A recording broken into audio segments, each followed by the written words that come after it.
வணக்கம் நண்பர்களே. இன்றைக்கி நம்ம உற்சாக நியூஸ் சேனலில் நம்ம வீடியோவில் எதை பற்றி பார்க்க போகிறோன்னா, முருகனின் பிரசித்தி பெற்ற பழனி ஆண்டவர் கோவில் தாங்க. பழனி முருகனின் பற்றிய சிறப்பான பதிவுகளை தான் இந்த வீடியோவில் பார்க்க போகிறோம்.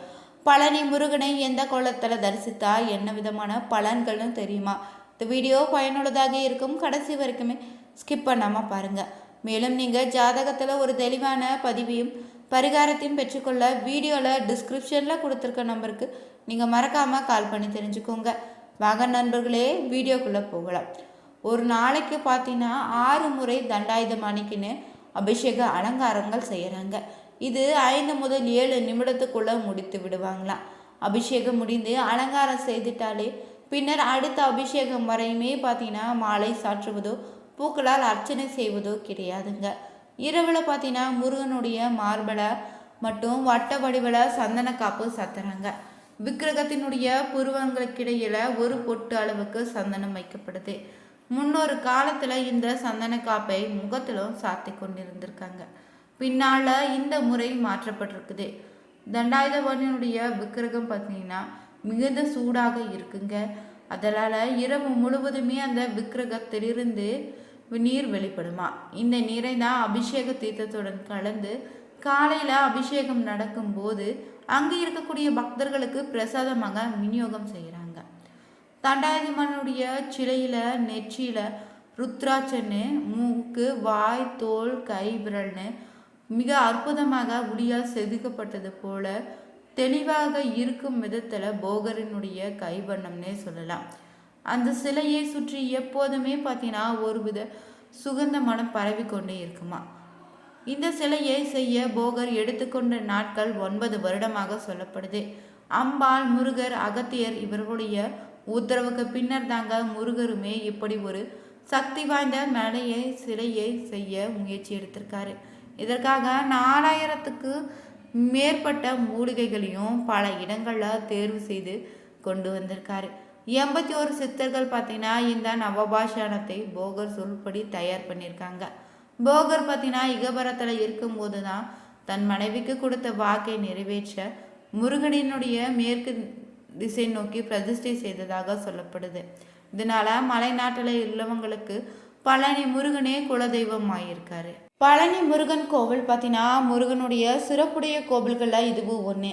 தமிழ்நாட்டில் மதுரையிலிருந்து 115 கிலோமீட்டர் மேற்கே பழனி மலை அமைஞ்சிருக்கு. இங்குள்ள முருகனின் சிலை பார்த்தீங்கன்னா போகர்னு சித்தரால் உருவாக்கப்பட்டிருக்குதுங்க. முருகனுடைய கோவிலில் குன்றின் உச்சியில் அமைந்திருக்கு.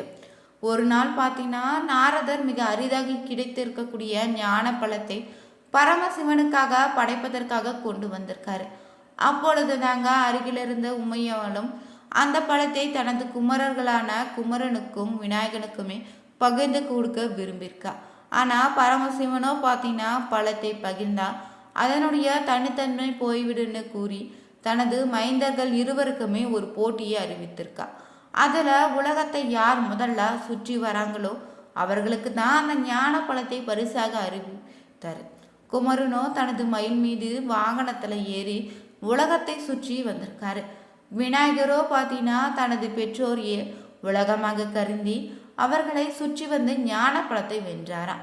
இதனால் ஏமாற்றம் அடைந்த குமரனுமே அனைத்தையுமே துறந்து பழனி மலையில் குடியேறியிருக்காரு.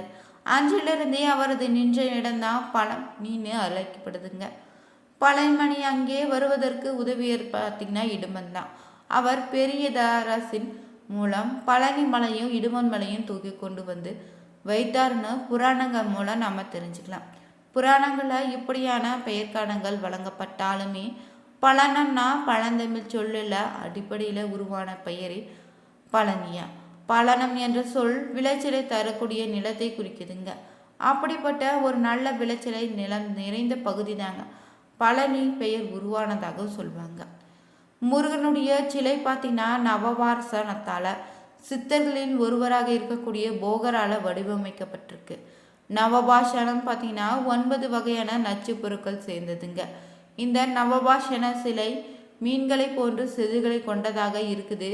தற்பொழுது இந்த சிலை சிறிது பழுதுபட்டுள்ளதாகவும் சொல்லப்படுது. இரவில் இந்த சிலையின் மீது முழுவதுமாக சந்தனம் பூசப்பட்டு காலையில் விஸ்வரூப தரிசனம் செய்யும் போது அனைத்து பக்தர்களுக்கும் சிறு வெள்ளை பிரசாதமாக வழங்கப்படுது. இது ஒரு மிகச்சிறந்த மருந்தாக சொல்வாங்க. போகர் பார்த்தீங்கன்னா தமிழ்நாட்டில் உள்ள பிரபலமான சித்தரில் ஒருவராக இருந்திருக்காரு. இவர் நவபாஷண முருகன் சிலையை செய்ததே மிக சுவையான தகவலாக இருக்குதுங்க. அகத்திய முனிவருக்கும் போகருக்கும் பார்த்தீங்கன்னா தொழில் ரீதியாக போட்டி இருந்து வந்திருக்கு.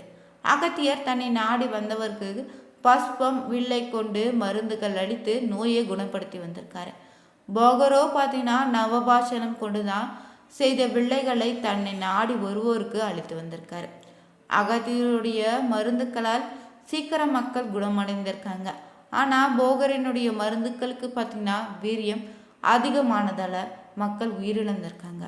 இதை கண்ட போகரும் பார்த்தீங்கன்னா நவபாஷாணத்தில் ஒரு சிலை செய்து அதன் மீது தாங்க சந்தனத்தை பூசி அதிலிருந்து ஒரு குண்டுமணி அளவுக்கு வெள்ளையாக தன்னை நாடி வருவோர்களுக்கு அளித்து நோயை குணப்படுத்தி வந்தார்னு பழனியில வழங்கக்கூடிய ஒரு செவிலிய செய்தியாக தெரிஞ்சுக்கலாம். முருகனுடைய பழனி கோவில்ல முருகப்பெருமான் பார்த்தீங்கன்னா ஆண்டிக்கோவில ராஜ அலங்காரத்துல இருப்பார்னு தான் நமக்கு பல பேருக்கு தெரியுதுங்க. ஆனால் இவற்றில் ராஜ அலங்காரத்தில் தான் முருகனை தரிசிக்க வேண்டும், ஆண்டி கோலத்தில் தரிசிக்கக்கூடாதுன்னு பலருக்கு பலவிதமான கருத்துக்கள் இருக்குது.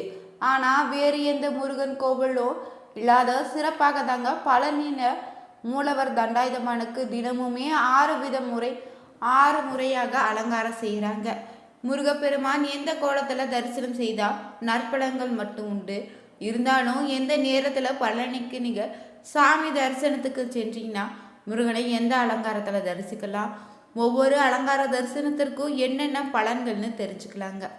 மலை மீது அமைந்திருக்கக்கூடிய பழனி முருகன் கோவில் தினமுமே காலை 5 மணிக்கு திறக்கப்பட்டு இரவு 10 மணி வரை திறந்திருக்குது. காலை முதல் இரவு வரை தினமும் 6 முறை அபிஷேகம் நடத்தப்படுது. 6 முறை அலங்காரங்களும் மாற்றுவாங்க. ஒரு அபிஷேகம் அலங்காரம் முடித்து அடுத்த அபிஷேகம் நடைபெறும் வரை முருகப்பெருமானின் திருமணியில மாலைகள் அணிவிப்பதோ பூஜைகள் செய்வதோ எதுவும் நடத்த மாட்டாங்களா. காலை 6:30 மணி முதல் 7:15 மணி வரை நாங்கள் சன்னியாசி அலங்காரத்தில் காட்சியளிக்கிறாரு. காலை 8 முதல் 8:30 மணி வரை பார்த்தீங்கன்னா வேடன் அலங்காரத்திலும், காலை 9 முதல் 9:30 மணி வரை பாலசுப்ரமணிய அலங்காரத்தில் காட்சியளிக்கிறாரு. பகல் 12 முதல் 12:45 வரை வைதிகால் அலங்காரத்தில் காட்சியளிக்கிறாரு. அதுவே மாலை நேரத்தில் 5:30 முதல் 6:15 வரை ராஜ அலங்காரத்தில் காட்சியளிக்கிறாரு. இரவு 8 மணி அளவில் 8:30 முதல் 9 மணி வரை புஷ்ப அலங்காரத்தில் காட்சியளிக்கிறாரு. இரவு முழுவதும் பார்த்தீங்கன்னா இரக்கால சந்தன அலங்காரத்தில் இது வயதானவர் தோற்றத்தில் முருகன் காட்சியளிக்கிறாரு. மலையில் நடைபெறக்கூடிய ஒரு முக்கியமான வழிபாடு தாங்க தங்கத்தேர் வழிபாடு. முதல்ல பழனி மலை கோவிலில் தான் தங்க ரதம் அமைக்கப்பட்டிருக்கு. பிறகுதான் திருச்செந்தூர், திருத்தணி உள்ளிட்ட மற்ற முருகன் கோவில்களை தங்கத்தேர் அமைத்திருக்காங்க. தங்கத்தேர் பவனி உற்சவம் நடத்தப்படுதுங்க. முருகனை மனதார நம்பி வழிபடக்கூடிய பக்தர்களுக்கு முருகன் எப்படி அருள் செய்வார் என்பதற்கு ஒரு மிகப்பெரிய சாட்சியாகவே இன்றும் இருப்பது தாங்க பழனியில் இருக்கக்கூடிய தங்கத்தேருங்க. பழனியில் பார்த்தீங்கன்னா சாது சாமின்னு இருந்து வந்திருக்காரு. அவர் தினமுமே மலை மீது ஏறி சென்று விட்டு முருகனை தரிசித்துட்டு கண்ணீர் விட்டு அழுவாரா.